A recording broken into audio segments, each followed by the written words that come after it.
Hitman Contracts is an underrated gem. You see, behind all the goofiness of the costumes and the silly stuff you can do in the later games, I believe something has been lost in the modern Hitman games. Something that you don't see anymore that the older games once had, especially Hitman Contracts. You see, one thing I really enjoy about the older Hitman games is that there's always been like a dark tone to the whole series. And one of the best Hitman games that really shows this dark tone has always been Hitman Contracts. No other Hitman game really shows the conflict of 47's struggle as a hitman and what he goes through. The only other Hitman game that really shows this conflict within 47's life would be Hitman 2, and you see it right away at the beginning of the game when he's talking to the priest before he gets kidnapped. See, the modern Hitman games, while they still have a story to them, I feel like they have strayed away from that. Now, I know a lot of people don't really care about Hitman's story and they just want to play the levels, you know, which is understandable. Don't get me wrong, but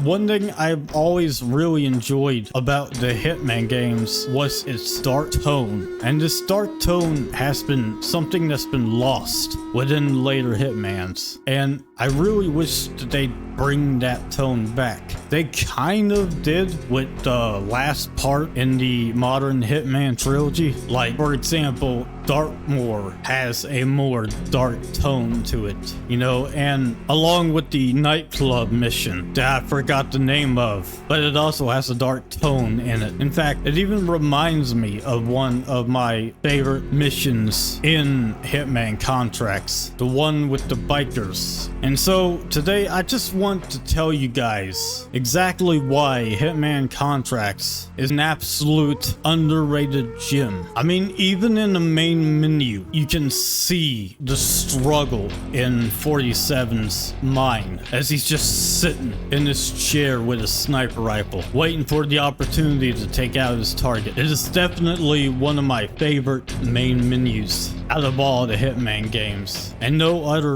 main menu shows this dark tone in the entire Hitman series. And it lasts through the entire game too. Like, unlike the other Hitman games that somewhat show the dark tone of 47's life, this entire game is basically that. Also, the music to this game is just absolutely amazing, and it really sells the dark atmosphere of the Hitman universe. And no other game has a soundtrack like this. It is the absolute best soundtrack in all of the games, hands down.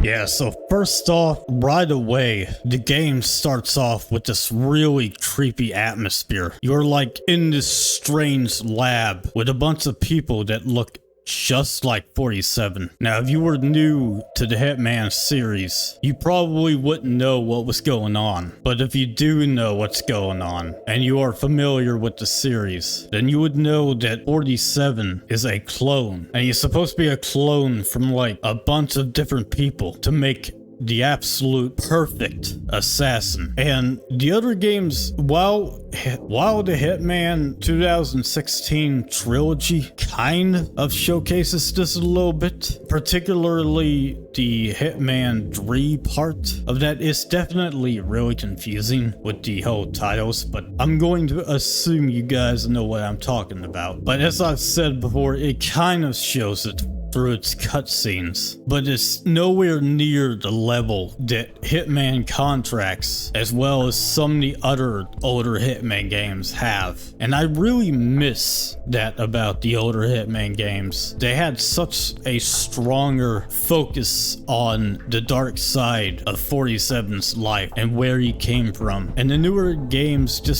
they just don't have that, you know? And I really wish that they would have leaned in more into that, because it's really a missed opportunity, especially with the last level. You know, like, I mean, don't get me wrong, the train idea, it's cool and all of that, but I feel like there is some wasted potential with that level. Basically, the train is taking 47 back to Europe, and I assume they are taking him to where he came from, because they basically want to redo what Dr. Ortmeyer did in the past. Now, I think doing this mission on the train was the wrong move. I realized they were trying to make like a hint toward their 007 game, and they were basically redoing the train level, but in Hitman. But I really feel like they should have ended it off with like a return to form, you know? Imagine if 47 woke up in the same lab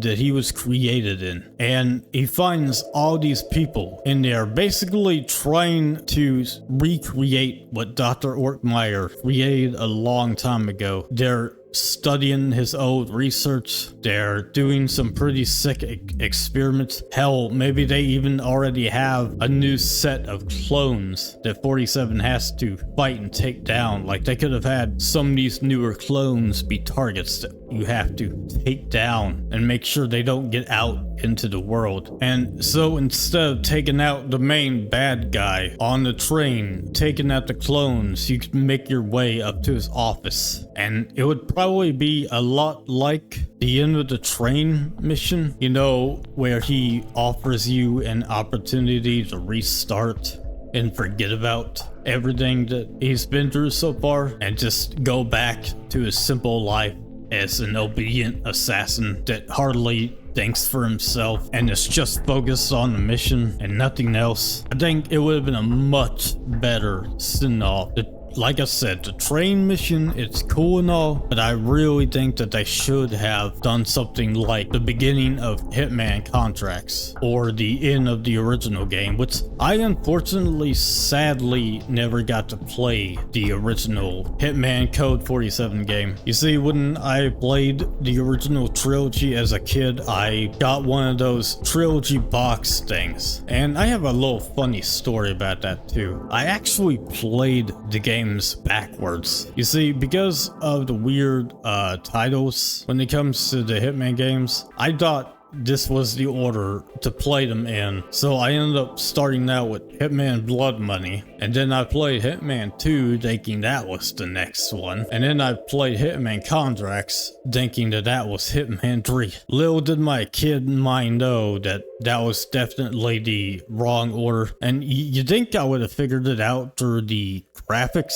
but my kid brain didn't really distinguish that fact about the games, that Blood Money had much better graphics. You know, I just always thought it was in that order. I didn't find out till like later on in my life that I played the games backwards. Now, alright, I will admit the game has definitely aged a lot, and it's definitely a lot more clunky than some of the more modern games. So if you do try to play it, you might experience a tough time, but I will think that it's worth trying to get through the clunk to experience Hitman Contracts, as well as some of the other Hitman games. Now, I have the original copy of Hitman Contracts on the PlayStation 2. In fact, that is the footage you are seeing right now, but I'm sure there are other ways you can get a hold of the game in case you can't pick up the original copy for whatever reason. I don't know how expensive it is nowadays, but I'm sure you could find it somewhere if you do have a PlayStation 2 laying around to play it on. So I won't talk too much about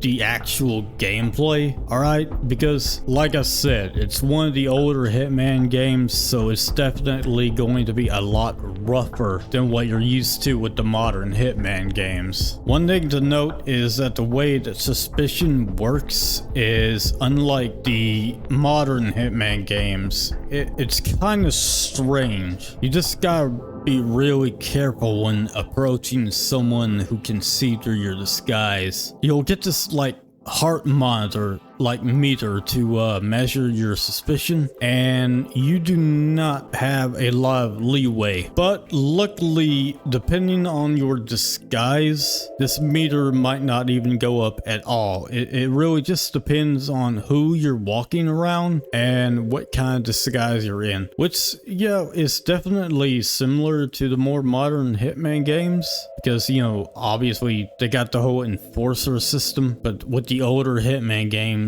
basically all security are enforcers, at least to that particular disguise. So you definitely have to be a lot more careful with disguises. Unlike Blood Money, which just, you know, you basically just wear the top tier guard outfit and you're free to roam wherever you want without any kind of consequence. You might find yourself having some trouble with the suspicion level if you do decide to play Hitman Contracts. I don't remember if it's as bad as Hitman 2. I know Hitman 2 suspicion was definitely rough and not that forgiving. You could get shot at for doing like the smallest little thing in Hitman 2. And when I say Hitman 2, I'm talking about the old Hitman 2, not the Hitman 2 that's part of the trilogy. I know it's really confusing, but yeah, when I say Hitman 2, I'm referring to Silent Assassin. But yeah, no other Hitman game gives me the same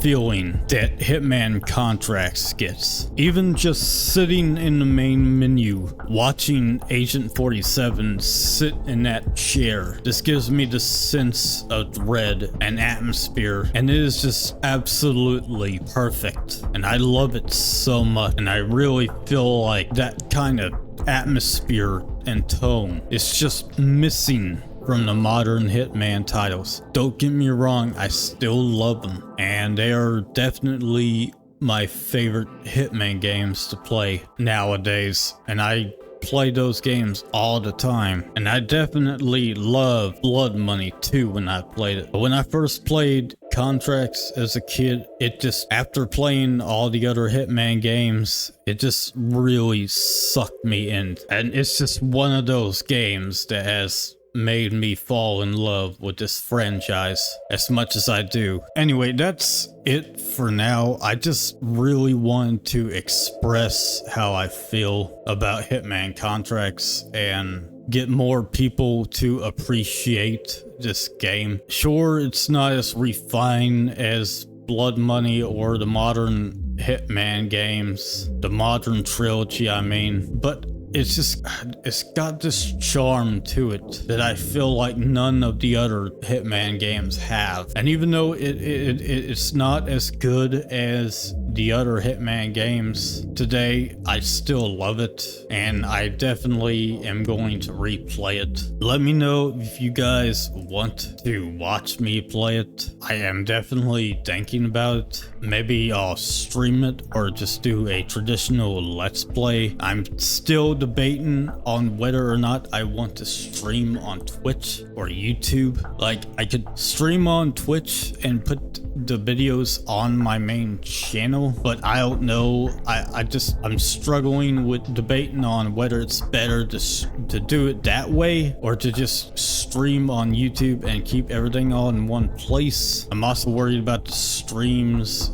cluttering up my other content, you know, and wondering if it'd be better just to make an entire other channel to put my stream bods on, or if I should just put the stream bods on to my main YouTube channel if I do stream on Twitch. But I don't know, it's definitely a debate I've been having, because like I really want to do Let's Plays on this channel, but the thing is with Let's Plays is that they are kind of dead, you know, or at least they just don't get as much attention as they used to. Now, I do plan to play Your Dead Space, the remake, because I have been wanting to play that game for a while, but I've been saving it for a Let's Play. So definitely look forward to that soon. And I have a little bit of a surprise later on when I do make that video. But yeah, also I just want to thank you all for taking the time of your day